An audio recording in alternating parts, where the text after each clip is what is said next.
Cause I'm just that nice. You know, not to be cocky or anything, it's just when you so much better than the competition and you make them look how they never looked before, everybody say, oh, they washed, or this guy's a bum, or this guy's this guy's that, and you know, you don't get the appreciation that you rightfully deserve. It's exactly what he's got to pay. He just didn't agree with it, right? But what you can't do is go through with the fight, yeah, knowing he would have received an invoice before the fight, because they always make sure, everybody sends them before the fight, right? So you've got it. But what he decided to do was go through with the fight, call himself undisputed, which he deserved, amazing fighter, and then not pay the bill. That's wrong. That's wrong. I don't give a about becoming undisputed. You gotta pay for the Why gotta pay for something that I earned? Come on. Look am I paying you every time I step foot in the ring? That don't even make sense. I'm that's putting my life on the line, not you. He pulls out his belts and he's like, I just want to say one thing though, like, where's all this money going to that we got paid for these belts that we earned? And I was like, yeah, that's pretty solid. You know, and where is it going to? Terence Crawford just broke his silence, and what he has to say about the WBC will shock the boxing world. Since the day Crawford announced his retirement, the boxing world has been in shock. Many questioned his decision, debating whether it was the right time to step away. Now, Crawford finally speaks out, stating that he is fully satisfied to retire on his own terms. He explains that he had been considering this for a long time, and after the recent issues with the WBC just days before his retirement, he wanted to make his decision public, emphasizing that he would never let boxing retire him. I just got a couple more questions, but you voiced you don't know how many fights that you actually got left. How does Terence Crawford know when it's time to hang it up? When I want to. You know, I'm going to retire from boxing before I let boxing retire me. You know, I always said that I'm going to retire on my own terms, and I'm going to feel good because everything that I did it my way.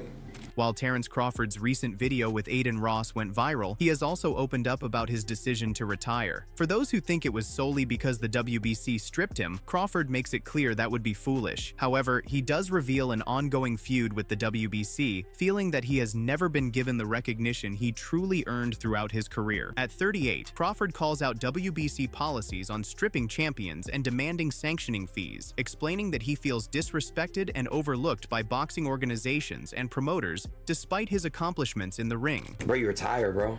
Yeah, man. And why? You do because the belt situation? No, not at all. That'd be stupid of me. You know, I'm 38. You're young though still. 38 is old in boxing. I've been boxing since I was 7. That's so crazy, bro. You know, so I have nothing else to prove. I have nothing else to accomplish. You know, it's like, what more can I do? Yeah. You know, they're not gonna give me the credit anyway, so it really doesn't even matter. Considered by many pure boxing fans as one of the greatest of all time, Terence Crawford has cemented his legacy in the sport. He claims that the WBC and promoters like Eddie Hearn questioning his abilities only stems from long-standing bias and resentment. In his view, he has nothing left to prove and refuses to occupy a position where he isn't given the respect he has earned. Crawford openly exposes the WBC for denying him the rightful credit he deserves for his career accomplishments. Why do you think they're not going to give you the credit? Because I'm just that nice. You know, not to be cocky or anything, it's just when you so much better than the competition and you make them look how they never looked before, everybody say, oh, they washed, or this guy's a bum, or this guy's this guy's that, and you know, you don't get the appreciation that you rightfully deserve. Damn. Because you don't got that machine pushing you into, you know, stardom. Like, everything I got was the hard way. Damn. Meanwhile, Eddie Hearn, a longtime critic of Crawford's decisions regarding sanctioning fees, has fired back at the fighter once again. He claims that Crawford has been dodging the WBC for years, even before his fight with Canelo Alvarez. In Hearn's view, Crawford fully understands why the fees exist but refuses to pay them out of pride or ego. Crawford's decision to skip the fees was completely wrong, and he openly criticizes him for it. Whether you agree with the level of sanction fees or not, and a lot of what the WBC takes in sanction fees, they put into various different programs for retired fighters, for the WBC testing program, for a lot of different stuff. Do I think $300,000 is a lot of money? Yes, I do. Right? Now, he knew how much he had to pay before the fight. This wasn't a surprise. If you look at his video of all the WBC belts, he knows exactly what he's got to pay. He just didn't agree with it, right? But what you can't do is go through with the fight, yeah, knowing he would have received an invoice before the fight, because they always make sure, everybody sends them before the fight, right? Building on his criticism, Eddie Hearn believes Crawford had already planned to pursue the fight despite knowing he would be required to pay the sanctioning fee, effectively dodging the WBC and failing to fulfill his obligations. Hearn slams Crawford for focusing solely on claiming the undisputed title while avoiding the fees. According to Hearn, even Crawford's retirement shock was part of a pre-planned move to step away from the situation, and he argues that this approach has tarnished Crawford's legacy. What he had to do was go through with the fight, call himself undisputed, which he deserved, amazing fighter, and then not pay the bill. That's wrong. That's wrong. Now people's arguing that with, well, it's too much money. Maybe. But in fact, what the WBC probably should have done, but they're very trustworthy, especially in fighters of that position, is go, we want them, maybe the money has to be lodged. Do you know what I mean? Because the whole point of the value of the fight was it being undisputed, right? And the value of the fight to Terence was him becoming a 3-division undisputed champion. From Eddie Hearn's perspective, Crawford should have addressed his stance with the WBC long before the Canelo fight. Since every agreement was signed willingly by Crawford, Hearn believes he cannot act so carelessly towards something he agreed to. Now, with the WBC stripping his title, Hearn argues that Crawford hasn't just dodged the organization, he has also caused significant harm to his own legacy. In Hearn's view, by breaking the rules, Crawford should have been held fully accountable. You see him with his belts, undisputed, undisputed. You can't say WBC, I don't care about it, but I care about being undisputed, because that's part of it. Do you know what I mean? Yeah. So what should have happened is before the fight, the WBC should have said, he got confirmation, but they've never done that before. They just expect the fighters to pay, follow the rules of the sanctioning body. This has never been done before. I've never known a situation where a guy has won an undisputed title, fought for the belt, having known what he's got to pay, and then gone, actually, I've decided I'm not going to pay you. See you later. Do you know what I mean? Which, listen, I don't disagree with all of Terence's points, but I just feel like you can't go through with it knowing what the bill is, and then parade it everywhere and then go, no, I'm not paying the bill. On the other hand, Crawford's decision not to pay the sanctioning fee has been backed by several fighters who view sanctioning bodies as corrupt. During an interview on the $1 Million Worth of Game podcast, former lightweight champion Keyshawn Davis claimed that sanctioning bodies were scamming boxers long before the WBC stripped Terence "Bud" Crawford of his title. Davis also explained why Gervonta "Tank" Davis avoids pursuing undisputed status. The fees and politics make it simply not worth it. Tell you something too. Undisputed. Oh man, fuck undisputed. That don't mean nothing? That don't mean it. Each belt you gotta get, you gotta pay for them at the end of the day. If you really want to be technical at the end of the day, us fighters that's promoting these belts and sanctioning bodies, we keeping them alive. We keeping the sanctioning bodies alive. Us fighters that be like, yo, I'm a world champ, I'm a IBF world champ, WO world champ. We getting they lit so they can keep charging us for this. What champion or NBA finals or Super Bowl, gotta pay to be a champion. That's why, Tank never really technically wanted to be a world champ, because small like that is like he gonna get the section of bodies lit. So I don't give a about becoming undisputed. You gotta pay for them. And that's where Crawford's perspective gains momentum. While firing back at the WBC, he argues that he has nothing to pay. In fact, it's the WBC that should be paying him, since he is the one fighting on their behalf. In Crawford's view, it makes no sense that sanctioning bodies, which claim to facilitate fighters, are instead running their own business to profit from belts. For him, paying sanctioning fees for a title he earned by risking everything over 12 grueling rounds is complete nonsense. Fighters take the real risks, putting their lives and careers on the line, not the so-called sanctioning bodies. Why I gotta pay for something that I earned? Come on. am I paying you every time I step foot in the ring? That don't even make sense. I'm the that's putting my life on the line. Boxing sanctioning bodies have long been accused of exploiting fighters, and now questions about the WBC and other organizations' fees are growing louder. Fans and fighters alike wonder where this money actually goes and who truly benefits. Teofimo Lopez weighed in, pointing out that Terence Crawford has never lost in his career, and his feud with the WBC over fees is well justified. The bigger question remains, are fighters fighting for their own legacy or merely for the legacy of the belts? It's a bizarre system where fighters not only endure grueling training and brutal punishment in the ring, but also have to pay just to claim the titles they've earned. He didn't lose any. He didn't lose to anybody, but he let go of the belts due to the sanctioning fees. So each belt has a sanctioning fee. Tell me about it. What? Yeah, exactly. Some take 2%, 3%, depends. Of your purse? Exactly. How many times? A year? Just one? As many Every times fight. every fight that you Every defend. fight you want to keep that belt on your shoulder when you walk in the ring, they get a piece of your purse. Who is that? All those belts. All those belts are different sanctioning bodies. WBO, WBC. That's why Errol Spence and Terence Crawford in the press conference in New York, he pulls out his belts and he's like, I just want to say one thing though, like, where's all this money going to that we got paid for these belts that we earned? And I was like, yeah, that's pretty solid.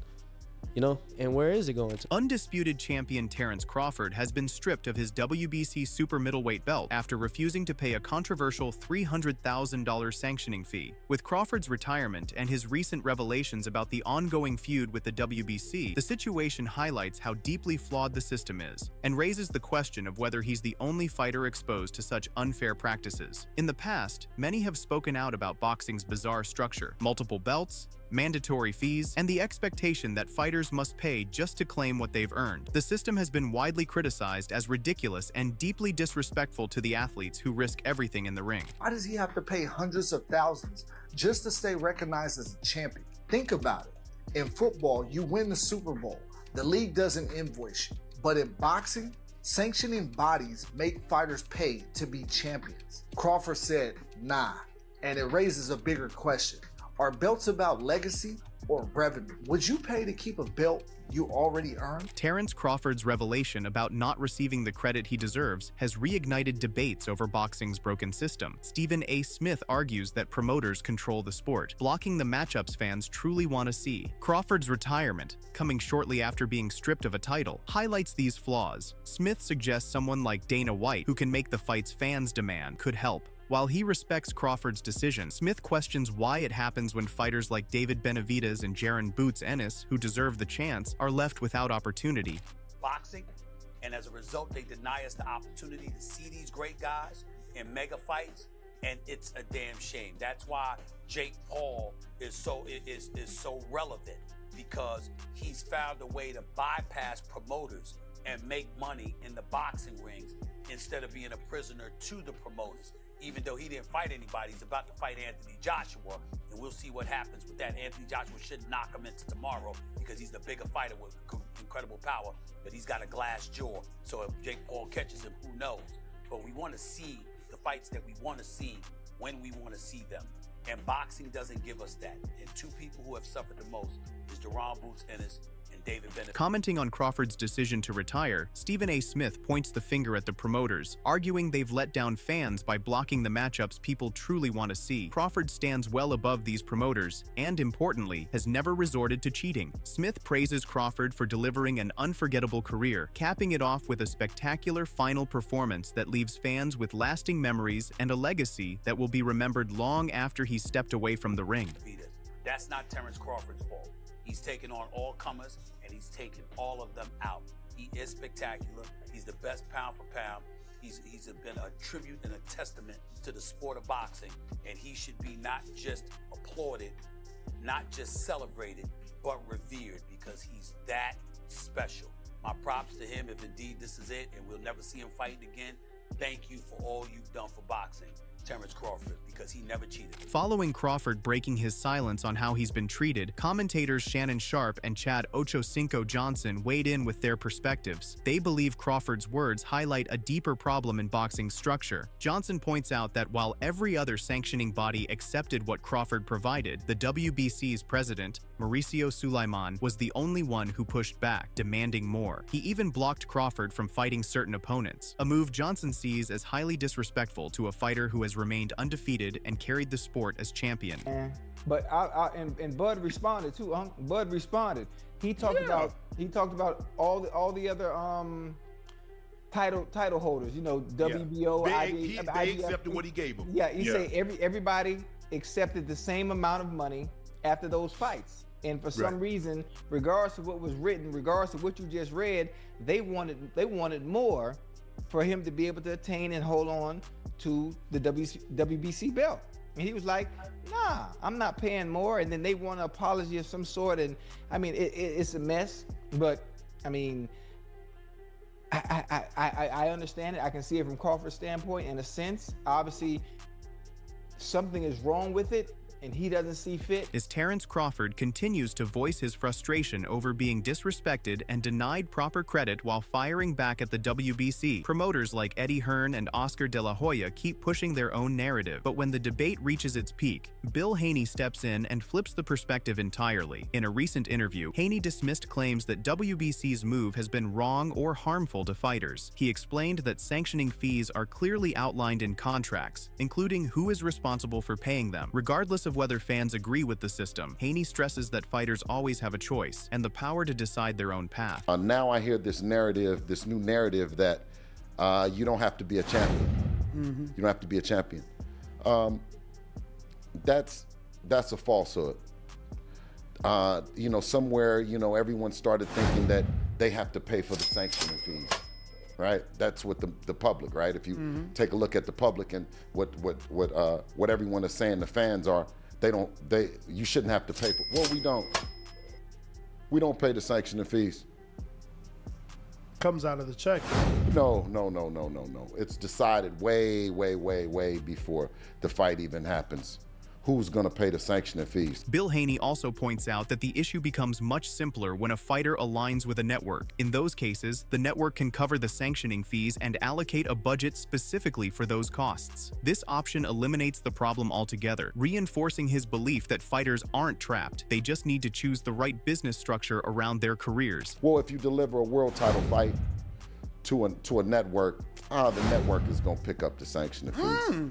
Yeah, the network is going to put enough in the budget. Listen, we need to knock it off and stop. Not every time, because I remember Wilder complaining he had to pay $40,000. But that view isn't shared by everyone in boxing. Many fighters continue to criticize the system, and recently Deontay Wilder dropped a bombshell of his own. Wilder believes the WBC and other sanctioning bodies have been taking excessive money from fighters, calling it completely wrong. He openly sides with Terence Crawford, arguing that belt fees should have a clear cap to protect fighters from being exploited for simply defending what they've already earned. I deserve to get at least all the portion of my money. I've spoken about it many a time, how as fighters we risk our lives for others' entertainment, and people try to take advantage of us all the time.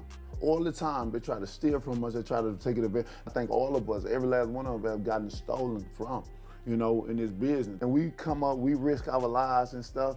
If you don't risk your life for your job or for your money, you will never know the severeness and the things that you have to go through mentally to prepare for a funeral. Because you don't know if you coming out of that like you came in it. If you a fighter and you got responsibilities, you got kids and stuff like that, you got goals and dreams you want to do and stuff, and you done risk your life for this one night, this one fight. Deontay Wilder emphasizes that fighters deserve to keep the full reward for the risks they take in the ring, rather than losing large percentages to sanctioning bodies. At the same time, he acknowledges that boxing is a business, and everyone involved is trying to make money. However, Wilder argues that if sanctioning bodies aren't going anywhere, their fees should at least be capped and made transparent. He believes they must be held accountable for where the money goes and how those fees actually help develop fighters and grow the sport. I deserve to get at least all the portion of my money. And now I got to pay for this belt too? How much it is, bro? $300,000? Say what? Right. $300,000? Where that going? Right. Well, you know, it's going to, you know, broke down fighters. Show me the proof. How much is going to it? Let me see the proof of things. Here's not just now or last year or the last 5 years. You should be able to show 20, 30 years of this stuff. Where the money's going. Where it's going. And that's the only, for me, I understand that this is a business and everybody got to make money. Now, I don't have a serious problem with sanctioning fees because everybody got to make their money, right? But if you're gonna do the sanction fees, I think sanction fees should have a cap on it. And with all the controversy surrounding sanctioning bodies, one thing is clear. Terence Crawford stepping away from boxing wasn't just a retirement, it was a statement. From questioning the system to expressing his frustrations and regrets, Crawford has forced the entire boxing world to look in the mirror. But now the real question is yours. Do you think Bud made the right call by walking away, or should he have stayed and fought back against the system? Drop your thoughts in the comments below. If you enjoyed this breakdown, make sure to like, share, and subscribe for more unfiltered boxing debates and fight breakdowns. Fight fans, we'll see you next time.